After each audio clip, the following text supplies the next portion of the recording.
Bienvenidos a este vídeo en el cual vamos a intentar trasladaros a una visita de aumento de pecho, una primera consulta de aumento de pecho. La causa de hacer este vídeo es doble. Por una parte, para aquellas pacientes que vienen de fuera de la Comunidad Valenciana, que cada día son más frecuentes en nuestra clínica por suerte. De hecho, en el año 2019 operamos un 46% de pacientes de fuera de la Comunidad Valenciana. Y por un segundo motivo, quizá igual o más importante, para intentar que cuando lleguéis a la clínica lleguéis con la mayor información posible.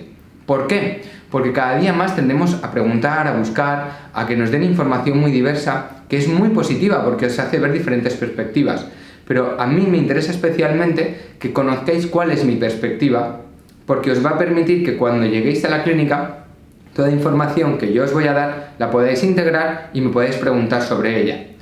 Por lo general, cuando venís os doy mucha información, de hecho en este vídeo vamos a dar mucha información y es difícil integrarla y asimilarla toda en la primera consulta. Siempre estáis pues un poquito nerviosas, con ciertas inquietudes y entonces hay cosas que os explico que no llegáis a captar. Por lo tanto, de este modo vamos a facilitaros el hecho de que podáis integrar toda esa información, porque al final de lo que se trata es de que elijáis cirujano, elijáis especialista con el mayor conocimiento posible de lo que vais a hacer. Son decisiones muy importantes, muy trascendentes y por lo tanto, pues ese conocimiento os va a ayudar muchísimo. Aparte de ello, yo siempre os digo que habrá cosas que diga diferentes de otros compañeros. En España tenemos un nivel de cirujanos plásticos altísimo, de médicos en general muy alto. Por lo tanto, el hecho de que yo diga algo diferente o otro compañero tenga una opinión diferente no significa que la de uno esté bien y la de otro mal, sino que sobre todo en cirugía plástica podemos tener diferentes caminos para llegar a un mismo objetivo común, que es conseguir el mejor resultado posible. Bien, dicho esto, en la clínica lo primero que os vamos a explicar sobre aumento de pecho son las vías de acceso, es decir, por dónde podemos acceder al pecho para hacer la cirugía. Por lo general estas vías de acceso son la zona del ombligo, la zona de la axila, la zona de la areola pezón y la zona del surco submamario.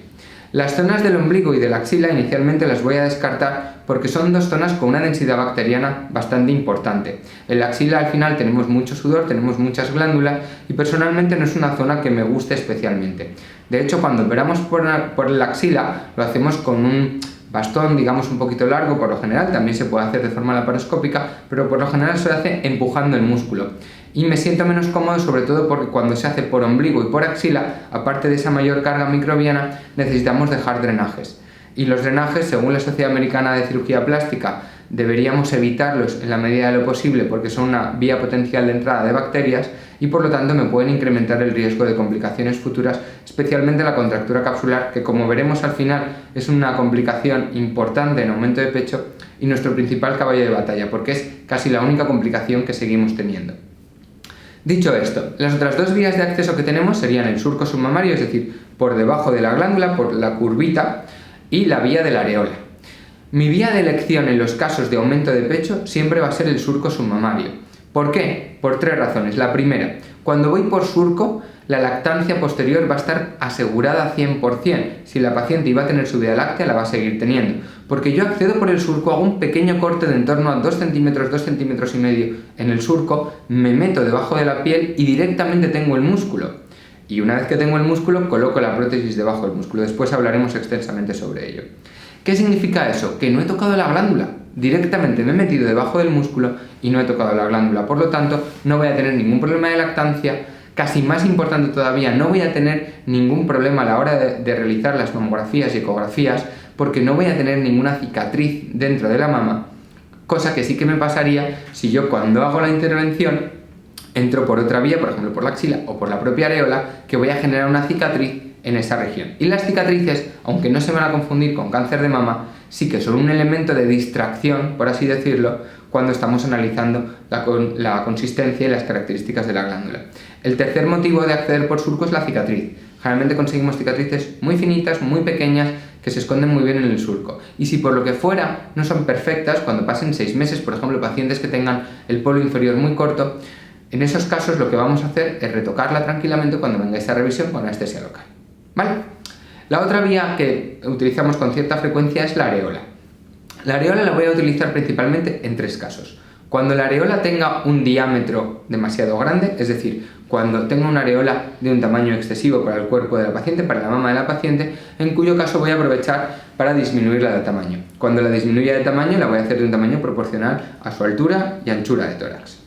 El segundo caso sería cuando tengo una mama muy tuberosa. Para las mamas con tuberosidad grado 1 o los rasgos tuberosos los solemos resolver por surco, porque entendemos que tiene suficientes beneficios como para hacerlo por esa vía, aunque sea más complejo. Pero en la mama tuberosa compleja sí que vamos a tener que acceder por areola, porque me va a requerir una actuación sobre el polo inferior de la mama bastante importante. En la mama tuberosa tengo una constricción del polo inferior, es decir, de la zona desde la areola hasta el surco, y necesito expandirla con un abordaje directo desde la glándula. El tercer caso sea que vosotras me lo pidáis de forma específica por algún motivo. Me parece muy bien, no tengo ningún problema con esa vía. De hecho, cuando lo hago porque me lo pidáis vosotras, por así decirlo, intento hacer lo mismo que haría por un surco submamario. Es decir, acceder pegado a la piel sin tocar la glándula, dando la vuelta a toda la glándula para acceder al músculo sin dejar ningún tipo de cicatriz en la glándula y permitiendo la lactancia. El segundo punto del que debemos hablar es el plano de colocación de la prótesis. Esto se refiere a dónde voy a colocar la prótesis en relación con los elementos de la anatomía de la mama. Os recuerdo, aunque tenemos un vídeo específico de análisis de la mama, 3 elementos básicos, como es que el músculo pectoral tiene una forma triangular, como si fuera un triángulo rectángulo en el cual la hipotenusa se me queda hacia la parte de la axila. Después tenemos el músculo serrato, que es un músculo digitado que me hace la forma de unos dedos que vienen desde la axila hasta la parte anterior del tórax. Y después tenemos el músculo recto abdominal, que es el que hacemos cuando hacemos abdominales, que empieza desde la parte inferior de la mama hacia abajo. Bien, cuando colocamos la prótesis podemos hacerlo, digamos, en 4 ubicaciones diferentes. Una sería subglandular, es decir, entre la glándula y el músculo pectoral. Esta opción generalmente no la vamos a recomendar prácticamente en ningún caso, ni siquiera en pacientes que son muy deportistas. Tanto subglandular como subfascial son técnicas que en mi práctica diaria no empleo, por un motivo. Porque cuando la pongo entre la glándula y el músculo, o incluso cuando la pongo por debajo de la fascia del pectoral, entre la fascia y el músculo, estoy rompiendo los ligamentos de Cooper. Estos ligamentos son unos ligamentos que unen la glándula con el músculo pectoral mayor y que me sostienen la glándula en su posición. Cuando yo genero una separación, una solución de continuidad entre músculo y glándula, la glándula se me va a caer con el tiempo, porque ya no tiene los ataches, no tiene las uniones al músculo que la mantenían en su posición. Por lo tanto, estas técnicas prefiero relegarlas y no emplearlas de forma frecuente o directamente no emplearlas. En el caso de la subfascial quería puntualizar además que es una técnica que a nivel conceptual no difiere mucho de la técnica subglandular. El objetivo inicial de la subfascial es muy interesante, es intentar no soltar los ligamentos de Cooper y conseguir colocar la prótesis con una buena cubierta. Pero tiene 2 problemas. El primero de ellos es que la fascia, por definición, es una estructura rígida, es una estructura fibrosa. La fascia es lo que envuelve al músculo y permite que el músculo se deslice dentro de ella. Pero la fascia es rígida, es como un ligamento, como un tendón. Es menos densa, con menor grosor, pero es rígida. Entonces, cuando yo coloco un volumen debajo de una fascia, esa fascia la voy a tener que romper en cierto modo, porque si no la rompo no tiene capacitancia para albergar la prótesis dentro. Por lo tanto es un concepto un poquito difícil. Y después, nosotros, como podéis ver en la galería de casos, yo creo que cierta experiencia en cirugía de aumento de pecho tenemos, y en muchas ocasiones ni siquiera encuentro la fascia como una entidad independiente. Sí que hay pacientes que tienen una fascia muy importante y oye, donde incluso sería realizable siempre poniendo un volumen muy bajito, en torno a 150-200 centímetros cúbicos, para que no se tenga que romper esa fascia, pero en muchísimas ocasiones no vemos la fascia. Por lo tanto es una estructura anatómica inconstante y muy variable, igual que el músculo pectoral lo es en cuanto a volumen, distribución, grosor, pero sí que es una estructura constante que siempre vamos a encontrar. Las otras 2 posiciones en las que podemos colocar la prótesis serían la subpectoral o retromuscular completa, y después teníamos el dual plane. La retromuscular completa se define porque coloco la prótesis totalmente envuelta por el pectoral y con el pectoral manteniendo sus uniones costales. El pectoral es un músculo que se origina en la zona del hombro y que viene hacia el tórax y genera inserciones desde la clavícula, toda la zona del esternón en la línea media y la zona de las costillas.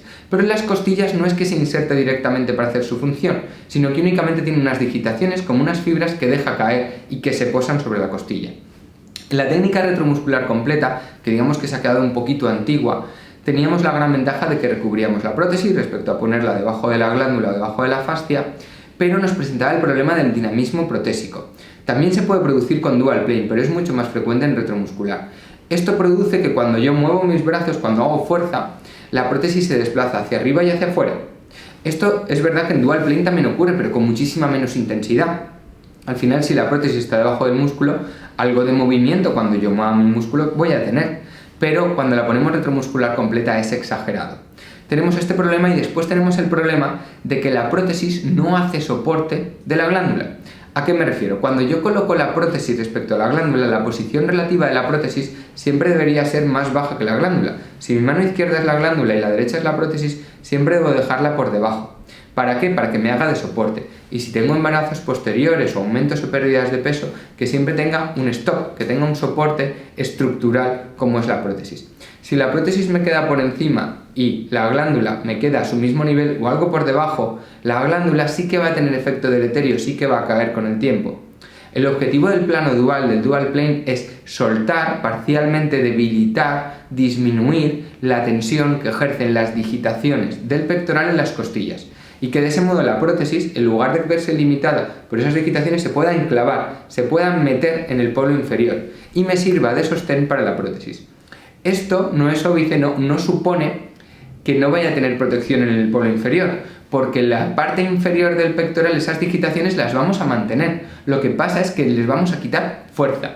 Esa parte no me hace el efecto pectoral. El pectoral es un músculo aductor, es decir, junta el brazo. La parte costal no tiene ningún efecto sobre su funcionamiento. Lo que sí que vamos a hacer es que tenga menos fuerza para que no empuje la prótesis hacia arriba. De hecho, en el dual plane tenemos diferentes tipos de dual plane, está tipo 1, tipo 2, tipo 3, tipo 4, que utilizaremos según sea la mama, según lo caída que esté, para hacer un efecto lift, un efecto subida del pecho. Pero independientemente de ello, a mí me encanta aplicar a esta técnica una variación, que es el empleo del músculo serrato anterior, ese músculo que os explicaba que está digitado desde el lateral. ¿Por qué utilizamos este músculo? Por dos motivos. El primero de ellos, para evitar que la prótesis se me pueda ir hacia la axila. Queda muy feo cuando vemos una paciente en la cual la prótesis se sale por fuera. Y esto ocurre en gran medida porque el pectoral es un músculo que, como es potente, me va a empujar la prótesis hacia el lateral. Entonces, el pectoral, como tiene esta forma, me va a empujar la prótesis hacia la axila. Necesito contrarrestar esa fuerza con un músculo que esté en la axila y que tenga fuerza hacia medial, hacia la zona interna. Entonces me va a servir de sostén porque esa presión que hace el pectoral hacia el lateral la va a frenar. Y además me va a enviar la prótesis hacia el medio, mejorándome la transición del escote. De hecho, si os vais a la galería de casos, veréis como el grueso de nuestros pechos baja muy recto, desde la línea axilar anterior baja recto y genera una curva final muy suave, muy natural, pero nunca se nos salen hacia el lateral. En casos secundarios hay veces que es difícil utilizar el serrato, pero incluso en ellos lo vamos a conseguir. Dicho esto, en mi opinión, la técnica de elección, por lo tanto, dual plane, empleando también el serrato. El siguiente elemento a considerar es el empleo de la técnica de infiltración de células madre en el escote, la infiltración paraesternal de grasa. Esta es una técnica desarrollada ampliamente por otros compañeros, no es algo que sea intrínseco mío, pero sí que hemos aplicado a nuestras pacientes y creemos que nos da un resultado y una mejora muy interesante. Al final, uno de los grandes rasgos que debe tener una mama es tener un escote estrecho. Eso no significa que tengamos esos escotes que son muy finos y que empiezan de forma abrupta. No, buscamos justo lo contrario, que el punto de luz, la transición de luz que haya en el escote sea muy fina, pero que después el inicio de la mama sea muy suave, que nos haga un efecto tienda de campaña con una transición muy suave. Al final lo que buscamos es que al colocar la prótesis debajo del pectoral, la zona que genera la mama, donde se genera el volumen, solo va a llegar hasta donde acaba el pectoral. Y el pectoral, como tenéis en el vídeo sobre anatomía mamaria y descripción de la mama, el pectoral no siempre acaba muy cerca el uno del otro. Hay veces que tiene una separación intrínseca de 7-8 centímetros. Esa separación, poniendo la prótesis debajo del músculo, no se puede soslayar, no se puede solucionar de ningún modo. Por lo tanto, necesitamos una técnica complementaria. Lo que vamos a hacer es sacar la grasa del abdomen con dos pequeñas incisiones, como dos pequeñas pecas. Vamos a sacar esa grasa, la vamos a centrifugar y esa grasa centrifugada nos va a proporcionar células madre, células parenquimatosas y células adipocitarias. Esas células las voy a injertar en el escote. Cuando hablamos de injertar, hablamos de hacer que una célula que vive en un sitio pase a vivir en otro sitio. Es como si yo me quemo en una zona de la cara y cojo piel del brazo y me la pongo en la cara. Va a vivir ahí para siempre. El objetivo al hacer un injerto de células es que esas células que están viviendo en el abdomen pasen a vivir en el escote. Por lo tanto, adelgacéis o engordéis, sí que va a variar el volumen de la mama, pero no van a desaparecer esas células y la reabsorción va a ser muy pequeña. No es lo mismo que cuando ponemos grasa directamente que extraemos del abdomen y la colocamos en el pecho. Aquí vamos a hacer un proceso intermedio y además vamos a tratar de colocar únicamente células madre y en un punto muy concreto y con una densidad y una cantidad muy pequeñas. Si yo pongo 30 centímetros cúbicos de células madre en una zona parenquimatosa de 100 centímetros cúbicos, tengo una proporción 3:1 con un prendimiento, es decir, una capacidad de fijación de esas células muy elevado. Si yo pusiera 100 centímetros cúbicos en una zona donde tengo 100 centímetros cúbicos, la cantidad de reabsorción de esas células madre, su prendimiento, su capacidad de vivir e integrarse en esa zona va a ser mucho menor. De ahí la variabilidad técnica. De hecho, hay pacientes que me preguntáis por la viabilidad, por la reabsorción, va a depender de muchos factores. Nosotros hacemos la extracción de las células madres a muy bajas revoluciones, es decir, la presión de extracción es muy baja. Eso me permite que la tasa de ruptura celular sea muy baja. Además, no empleamos lidocaína en la infiltración del abdomen, es decir, no ponemos productos que puedan ser tóxicos para esas células. Al final, todas estas variantes técnicas redundan en un beneficio y redundan en una posibilidad de que las células se prendan en torno a un 80%, que es lo que nosotros verdaderamente queremos. ¿Vale? Con eso conseguiremos un escote mucho más estrecho, conseguiremos una transición muy suave y además conseguiremos darle mucho dinamismo a la mama. ¿Por qué? Porque cuando os tumbéis la prótesis se podrá caer hacia los lados, cuando os levantéis se podrá juntar manteniendo la anchura del escote. No se verá esa transición abrupta que es tan poco deseable. Bien, ahora entramos en el campo de la prótesis, que es uno de los campos más conflictivos. Tenéis vídeos específicos hablando sobre la prótesis, pero voy a tratar de recoger la información principal dentro de este vídeo también. Tenemos diferentes tipos de prótesis atendiendo a dos elementos. La cápsula, es decir, lo que recubre la prótesis, la shell, puede ser rugosa o puede ser lisa. En nuestra experiencia preferimos las prótesis lisas, porque la shell es más fina, por lo tanto es mucho más blandita y el aspecto que conseguimos es más natural. Independientemente de ello, la tendencia actual es a utilizar cada vez menos las prótesis rugosas y con ello las prótesis anatómicas. Sabéis que por forma puedo tener prótesis redondas o prótesis anatómicas. Las prótesis anatómicas me dan forma y cuando estoy de pie pueden ser muy deseables, sobre todo en pacientes delgadas, porque me van a vaciar el polo superior y me van a rellenar el polo inferior. Pero esto, que supone una ventaja cuando estamos en bipedestación, cuando la paciente se tumba, personalmente no me termina de convencer porque se queda el pecho muy plantado, se queda con la misma forma que cuando la paciente estaba de pie. Y vosotras sabéis que el pecho es dinámico y el pecho cambia según la posición que tenemos en cada momento. Por lo tanto, prefiero buscar una prótesis que me genere mucho más dinamismo. En el caso de las prótesis lisas, utilizamos prótesis de baja cohesividad, es decir, prótesis que por dentro están hiporreflexionadas. Si la prótesis de 300 centímetros cúbicos no tiene 300 gramos, como sí que tiene una prótesis rugosa o una prótesis de cohesividad alta, tiene 250, por ejemplo. ¿Qué me permite eso? Que cuando yo estoy de pie, como el músculo pectoral me va a apretar principalmente por arriba, me va a generar una forma anatómica, se va a colapsar la parte superior y la densidad, el mayor cúmulo de partículas que tengo dentro de la prótesis se van a ir al polo inferior. Y ese polo inferior se va a ver mayor. Por lo tanto, estoy haciendo una forma anatómica con una prótesis redonda. Pero cuando la paciente se tumbe, como el vector de presión del pectoral va a cambiar, porque cambia con la posición y cambia el efecto gravitacional, la prótesis se va a quedar plana y se va a lateralizar. Entonces el resultado que conseguimos es muchísimo más natural. Además de eso, las prótesis anatómicas, tanto las anatómicas como las redondas rugosas, están cayendo en cierto desuso o con un menor uso porque desde 2012 está en estudio la posible asociación del hecho de llevar prótesis mamarias con un tumor denominado linfoma anaplásico de células gigantes. Este tumor está relacionado con las prótesis rugosas principalmente. De hecho, en el último estudio del gobierno australiano se especifica que no existen casos documentados en pacientes que solo han llevado prótesis lisas. Dice solo porque en pacientes con prótesis lisas, si previamente han llegado rugosas, sí que se puede desarrollar esta patología.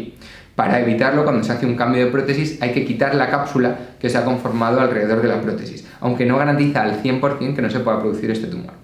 Este problema en 2012 no era tal porque hablábamos de un caso de cada 500.000 pacientes y al final supone un riesgo muy bajito y se seguían utilizando las prótesis rugosas como tal. Desde finales de 2018 y principios de 2019 se ha producido la prohibición progresiva en España, pero principalmente en Francia y en Estados Unidos, de las prótesis rugosas. En España hemos prohibido únicamente, hasta fecha de hoy, hasta principios de 2020, hemos prohibido únicamente la referencia Allergan rugosa, tanto anatómicas como rugosas. Esto no significa que haya que cambiarlas, pero hemos pasado de un riesgo hace 8 años de un caso de cada 500.000 a que ahora estamos documentando un caso de cada 4.000. A ello debemos añadir que seguramente hay un infradiagnóstico, porque como la forma de expresarse es muy silente, únicamente con un pequeño derrame, una inflamación del pecho, hay muchos casos que no llegan a diagnosticarse. Pero vamos, os cuento todo esto para deciros que si ya elegíamos las prótesis lisas porque son más blanditas, porque son más suaves, porque son más naturales, cuando vengáis a la clínica y las toquéis, el 99% de vosotras, yo os enseño todas las prótesis disponibles, elegís esas por naturalidad al tacto, aún tenemos otro motivo más para en estética atender a su uso, ¿vale? Dicho esto, nos falta un tipo de prótesis por explicar, que son las prótesis de suero fisiológico. Son unas prótesis muy interesantes porque por dentro el contenido que tienen es suero. Si se rompen, lo que sale al exterior es suero. Y era un concepto que a mí me parecía muy interesante hace años, cuando las prótesis de silicona tenían silicona líquida. Pero hoy en día las prótesis de silicona ya no tienen silicona líquida, tienen gel cohesivo de silicona. ¿Qué significa eso? Que por dentro ya no vamos a tener algo que cuando se abran, cuando se corten, salga al exterior, sino que vamos a tener un contenido totalmente cohesivo. Eso significa que incluso si la corto, no sale nada al exterior. Las moléculas de silicona tienden a la cohesividad, tienden a mantenerse unidas y por lo tanto no se van a disgregar, no se van a ir a ningún sitio. Yo siempre os pregunto cuando me preguntáis por el suero, ¿vale, la prótesis de suero tiene silicona? Claro que tiene silicona, porque la cubierta de la prótesis de suero se conforma de silicona. Entonces, ¿qué ventaja tengo? Si se me rompe, voy a tener silicona en contacto con mi cuerpo exactamente igual que la voy a tener en el caso de la prótesis de silicona, con la salvedad de que en ambos casos, como corresponde a la cápsula, y igual que pasa por dentro con las prótesis de silicona cohesivas, nada va a salir al exterior. Es decir, sería exactamente lo mismo. Habrá que cambiarlas porque están rotas y con eso lo tenemos solucionado. Más allá de eso, las prótesis que nosotros empleamos tienen la FDA americana, es decir, están autorizadas en Estados Unidos y en Europa, y tienen garantía ilimitada en lo referido a la temporalidad. Es decir, ya no hay criterio temporal para tener que cambiarlas ni a los 5, ni a los 10, ni a los 20, ni a los 50 años. La idea es que sean de por vida. ¿Por qué? ¿Por qué la garantía es ilimitada? Si se rompen dentro de 5 o dentro de 10 años, la garantía lo va a cubrir y eso nos da la tranquilidad de que con los costes tan elevados de producción que suponen este tipo de prótesis, cuando la empresa te garantiza que siempre te va a dar una prótesis de sustitución, es porque están casi seguros, porque seguros no podemos estar, de que no se van a romper. De hecho, las tasas de rotura actuales son ínfimas.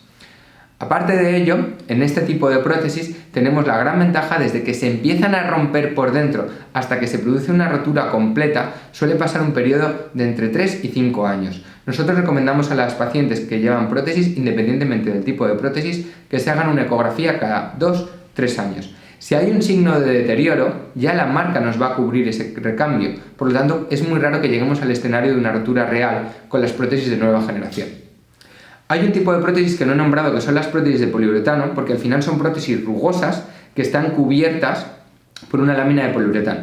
Esto facilita su adherencia a los tejidos adyacentes, pero son prótesis que en mi opinión tienen un tacto muy duro y además como se adhieren a los tejidos adyacentes, hacen que el pecho no sea nada dinámico. Yo quiero que la prótesis sea lisa para que pueda rotar, para que pueda dinamizar, para que se pueda mover, para que cuando saltéis vuestro pecho salte, para que cuando os movéis vuestro pecho se mueva. Si veis los vídeos que tenemos en la web sobre casos, o en estos mismos vídeos, al final os dejaremos algunos, veréis como el dinamismo es máximo. La naturalidad del movimiento es muy importante en el aumento de pecho. Entonces, en el caso de las de poliuretano, son prótesis interesantes, pero únicamente para casos concretos en reconstrucción o para pacientes que han tenido contracturas capsulares recidivantes. Vamos a hablar ahora de las complicaciones del aumento de pecho. Digamos que tendríamos 3 complicaciones principales. La primera sería la presencia de hematomas.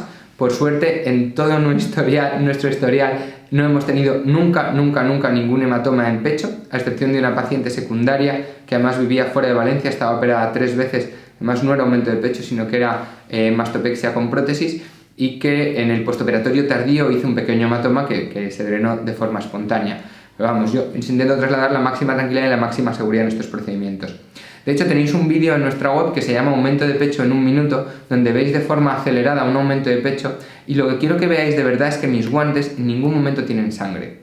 La clave de evitar hematomas es tratar de ir en planos avasculares. Si yo consigo, cuando penetro debajo del músculo pectoral, hacerlo cogiendo la fascia inferior del pectoral y la superior del pectoral menor, voy a ir en un plano entre dos fascias donde prácticamente no hay sangre.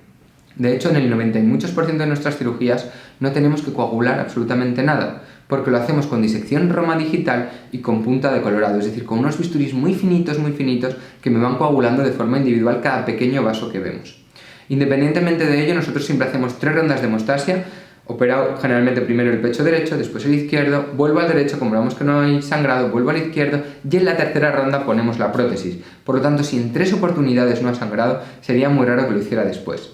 Además, ahora os hablaremos de la técnica anestésica, pero nosotros no somos dados a tener tensiones muy bajas, porque si no, cuando subís a la habitación, la subida tensional que os genera, pues la propia tensión emocional que tenéis, va a hacer que pueda haber sangrados. Con esto nos permitimos además no poner drenajes, algo que está recomendado por la Sociedad Americana de Cirugía Plástica y por el grueso de fabricantes protésicos, porque está sobradamente demostrado que el empleo de tubos de drenaje supone una vía de comunicación, es decir, el redón, el tubito que se pone para que salga sangre, supone una vía de comunicación entre la piel y el pecho. La piel, por mucho betadine que queramos utilizar, nunca va a estar estéril. Y por lo tanto, por esa zona se van a adherir las bacterias que tenemos en la piel, por ese tubo de plástico se van a adherir lo que conocemos como el biofilm bacteriano y pueden subir hasta la prótesis. Eso no implica que vaya a haber una infección, pero sí que aumenta el riesgo de contractura capsular. Por lo tanto, en nuestro caso la hemorragia, el hematoma es muy raro, pero es un elemento que tenemos que considerar porque así lo refiere la literatura médica. El segundo elemento en importancia sería la contractura capsular. Ya hemos hablado un poquito de ello. La contractura capsular no deja de ser una cicatriz excesiva que genera el cuerpo alrededor de la prótesis. Cuando yo tengo la prótesis, mi cuerpo va a generar una capa alrededor. Esa capa alrededor de cicatriz, igual que por fuera puede hacer una cicatriz hipertrófica o una cicatriz queloidea, se puede hacer de forma más gruesa de lo normal en aquellos casos en los que por condicionamiento genético o porque tengo algo de biofilm bacteriano o por elementos que sinceramente desconocemos todavía y se estudia mucho sobre la contractura capsular, condicionen una cápsula, una cicatriz excesiva. De hecho, hace años llegaba a haber algunos artículos muy interesantes que favorecían el empleo de corticoides infiltrados dentro del pecho, pero incluso cuando los probamos tuvimos una mayor tasa de contractura. La tasa de contractura que tenemos actualmente es muy baja y en caso de que se produzca la contractura la resolución suele ser suficiente con un procedimiento con anestesia locorregional. El tercer elemento en cuanto a complicaciones que tenemos son las asimetrías de surco. Cuando venís a la consulta o cuando valoramos por videollamada con vosotras, yo suelo hablar mucho de las asimetrías que tenéis en el tórax. Muchas no sois conscientes de ellas y cuando os las señalo os quedáis sorprendidas. Pero cuando ya hemos hecho la cirugía, todas esas asimetrías subyacentes las vais a ver muchísimo más, no porque se vean más, sino porque os vais a mirar mucho más el pecho. Entonces vais a ser mucho más conscientes de su existencia. Entonces, pequeñas asimetrías de surco, de diferencia de altura o de diferencia de areola de hasta casi 1 centímetro son totalmente normales y se producen por la variabilidad de la altura de las costillas, porque nosotros anclamos el surco en la costilla y lo anclamos en la misma costilla, pero a lo mejor no está a la misma altura. Independientemente de ello, cuando la simetría es marcada o cuando supone un problema, con anestesia locorregional se pueden resolver dando un puntito de anclaje. Hay un elemento más en cuanto a complicaciones que es el linfoma anaplásico, pero ya he hablado ampliamente de él y dado que empleamos prótesis lisas, su aparición sería cuando menos muy sorprendente. Como fase final tengo que hablar de la anestesia y del postoperatorio. La anestesia que empleamos es una técnica anestésica algo especial. Es una anestesia dual. ¿Qué significa? Son 2 anestesias. Por una parte vamos a aplicar una anestesia locorregional, que es un término muy en boga en la anestesia moderna, con lo que buscamos dormir de forma local, de forma regional, el área que vamos a operar. En este caso, la mama. Para ello vamos a servirnos de ecógrafo y vamos a bloquear generalmente el músculo pectoral, la entrada del nervio pectoral, los nervios intercostales y la cicatriz. De ese modo lo que buscamos es que vuestro cerebro no sepa que os estamos operando, porque aunque vais a estar dormidas con la otra parte de la anestesia dual, que es una anestesia intravenosa muy suave, no vamos a poner un relajante muscular, vais a respirar vosotras solas, no vais a estar intubadas, con lo que conseguimos que vuestro cuerpo siga funcionando solo. De hecho, no poner relajante es un factor clave en nuestro postoperatorio porque nos permite que recuperéis muy rápido. Pero volviendo al anterior, lo que buscamos con esa anestesia locorregional es aislar vuestro pecho. Porque aunque estéis dormidas, aunque estuvierais con una anestesia general, que no va a ser el caso completa, vuestro cerebro sí que sabe que os estamos haciendo daño y reacciona ante ello generando factores inflamatorios, factores dolorosos y contracturando el músculo pectoral. El objetivo último de esta anestesia dual no es otro que conseguir el mejor postoperatorio posible. De hecho, personalmente me sigue sorprendiendo cómo conseguir recuperaros de forma tan rápida y cómo conseguir reincorporaros a vuestra actividad diaria. Pero que os hagáis una idea, al no tener una contractura del músculo pectoral y no tener mediadores inflamatorios por la anestesia dual, conseguimos que desde el primer día podáis elevar brazos, a los 5 días podéis conducir y a los 10 días podéis empezar a hacer deporte de tren inferior.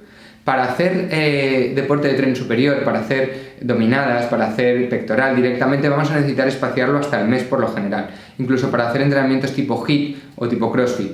Pero para poder empezar a correr, a hacer gap, a mantener el tono muscular, incluso hacer tema de core, a partir de los 10 días vamos a poder hacerlo de forma íntegra. En cuanto a recuperación para vuestros trabajos, os voy a poner 3 ejemplos, grosso modo, para que tengáis una idea de cómo podéis extrapolar a vuestra circunstancia personal. Cuando tenemos, por ejemplo, gente que se dedica a tema ofimático, pues tema de secretariado, abogados, gente que se dedica al final a trabajar con libros, con folios y con ordenadores, la reincorporación es absolutamente inmediata. Al día siguiente podéis ir a trabajar perfectamente. Si necesitamos algo más de esfuerzo, como pueda ser pues personal que está en caja, que está reponiendo, que necesita coger pesos menores a 5 kilos, generalmente recomendamos que lo espaciéis entre 3 y 5 días. Y para profesionales que trabajan con sus manos, como pueda ser pues un anestesista o mis propias enfermeras o dentistas, por ejemplo, que me preguntáis mucho, por lo general desde los primeros días podéis hacer labores menores, como puede ser una enfermera, atender, coger una vía, o un anestesista, incluso intubar. Para hacer actividades que me requieran más, como puede ser un dentista, realizar una endodoncia o una extracción, sí que voy a necesitar algo más de tiempo, entre 5 y 10 días, porque voy a tener que hacer algo más de fuerza. Sí que es cierto que realizar fuerza de forma puntual podéis prácticamente desde el primer día, pero es preferible que nos reservemos un poquito. A la hora de viajar, de coger un avión, de trasladaros, con 24 horas es más que suficiente si la cirugía ha ido como debe. Y para trasladaros en coche me ocurre lo mismo. Preguntáis muchas veces por el cinturón de seguridad y demás. El beneficio de llevarlo es infinitamente superior a cualquier perjuicio que pudiera ocasionar. Por lo tanto, desde el primer día, vida normal, con la salvedad de que tengáis cuidado a la hora de levantaros, de no apoyar los brazos. También me preguntáis mucho por la logística postoperatoria en cuanto a sujetador y demás.